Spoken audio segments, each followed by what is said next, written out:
ஒரு ஜிம் எடுத்துக்கிட்டிங்கன்னா அதில் மோஸ்ட் இம்பார்ட்டண்ட் திங் எது? ட்ரைனிங்கா, இல்லை மெம்பர்ஸோட குவாலிட்டியா, இல்லை நீங்கள் கொடுக்குற டிஸ்கவுண்ட்டா, இல்லை நீங்கள் கொடுக்குற ஃப்ரீயா? The most important thing in any business and even in the gym business, it's data. ஒரு டேட்டா வச்சுக்கிட்டு நம்ம என்ன கைண்ட் ஆஃப் டெசிஷன்ஸும் எடுக்கலாம் ப்ராப்பராக அண்ட் கரெக்டான டெசிஷன் நம்மளுக்கு ஒரு கான்ஃபிடென்ஸ் கொடுக்கும். நம்ம எடுக்கிற டெசிஷன் கரெக்டாக தப்பா, டெசிஷன் எடுக்கிற ஸ்பீட் இன்க்ரீஸ் பண்ணும். ஒரு பிஸ்னஸ் எடுத்துக்கிட்டிங்கன்னா ஸ்பீட் அண்ட் டெசிஷன் மேக்கிங் ரொம்ப ரொம்ப ரொம்ப இம்பார்ட்டண்ட்.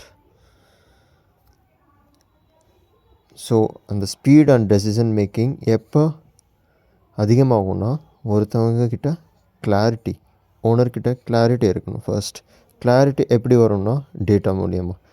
டேட்டா எப்படி கிடைக்கும்? மெம்பர்ஸ் மூலியமாக. நம்ம எப்படி ஆர்கனைஸ் பண்ணுறோம், எப்படி கலெக்ட் பண்ணுறோம், எங்கே ஸ்டோர் பண்ணுறோம், எப்படி அனலைஸ், எல்லாமே இன்வால்வ் ஆகிறது தான் டேட்டா.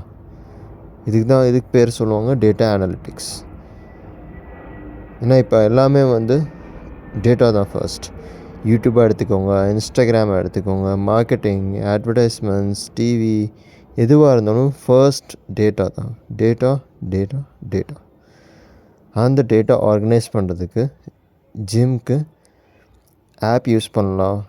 இல்லை நார்மலாக ரெஜிஸ்டர்ஸ் யூஸ் பண்ணுறீங்க, அதன் மூலியமாகவும் டேட்டா நீங்கள் கலெக்ட் பண்ணிக்கலாம். பட் அனலைஸ் பண்ணுறதுக்கு நீங்கள் செப்பரேட்டாக டைம் வச்சுக்கணும்.